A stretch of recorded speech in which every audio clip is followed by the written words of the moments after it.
ಹೋಳಿಗೆ ಯಾ ತುಪ್ಪ ಹಾಕ್ಲಾ? ಅಫ್ಕೋರ್ಸ್, ತುಪ್ಪ ಇಲ್ಲದೆ ಹೋಳಿಗೆ ಸಾಧ್ಯನೇ ಇಲ್ಲ. ಸಾಧ್ಯನೇ ಇಲ್ಲ. ಆಮೇಲೆ ತುಪ್ಪ ಅನ್ನ ಹುಳಿಗೆ ಬೇಕು, ಅನ್ನ ಸಾರಿಗೆ ಬೇಕು, ಅನ್ನ ತುಪ್ಪ ಅನ್ನ ಉಪ್ಪು ಅದಕ್ಕೂ ಬೇಕು. ಹಾಕಿ ಹೇಗೆ ಸ್ಪ್ರೆಡ್ಡಾ ಒಂದೇ ಕಡೆನಾ? ಎಲ್ಲ ಸ್ಪ್ರೆಡ್.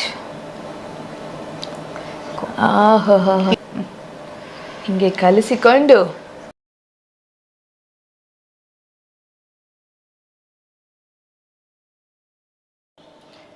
ರಾಗಿ ಮತ್ತೆ ಹಾಲು. ತುಪ್ಪನೂ ಅಷ್ಟೇ ಫುಲ್ಲು ಸಾಕತ್ತಾಗಿ ತೇಲ್ತಾ ಇದೆ. ಇದಕ್ಕೂ ತುಪ್ಪ ಹಾಕಬಹುದು? ಖಂಡಿತವಾಗ್ಲೂ ಹಾಕುತ್ತೀನಿ ನಾನು. ವಾವ್, ಇದು ಮನೇಲಿ ಮಾಡಿರುವಂತಹ ತುಪ್ಪನ? ಹೌದು.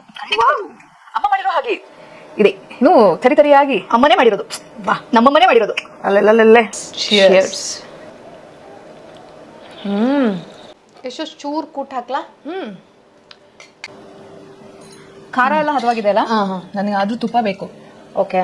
ನನಗೆ ಅನ್ನ ಹುಳಿ, ಅನ್ನ ಸಾರು ತುಪ್ಪ ಇಲ್ಲದೆ ಆಗದೇ ಇಲ್ಲ. ತುಪ್ಪದ ಹುಡುಗಿ ಯಾ ಯಾರು ಅಂದ್ರೆ ಇವರು. ಹೌದು, ತುಪ್ಪದ ಹುಡುಗಿ. ಅಡುಗೆ ಏನ್ ಮನೇಲಿ ಏನಿಲ್ಲ ಅಂತಂದ್ರು ತುಪ್ಪ ಒಂದಿದ್ಬಿಟ್ರೆ ಸಾಕು. ಚಿಕ್ಕ ವಯಸ್ಸಿಂದ ಅಭ್ಯಾಸನಾ? ಚಿಕ್ಕ ವಯಸ್ಸಿಂದ ಅಥವಾ ನಿರಂಜನ್ ಮದ್ವೆ ಆದ್ಮೇಲೆ ತುಪ್ಪದಲ್ಲೇ ಮುಳುಗ್ಸಿರೋದ? ಇಲ್ಲ ಇಲ್ಲ, ಸಣ್ಣ ವಯಸ್ಸಿಂದನೂ ನಮ್ಮ ಮನೇಲಿ ತುಪ್ಪ ಹಾಕೇ ಬೆಳೆಸಿರೋದು. ನಿಜ ಅಂತೆ.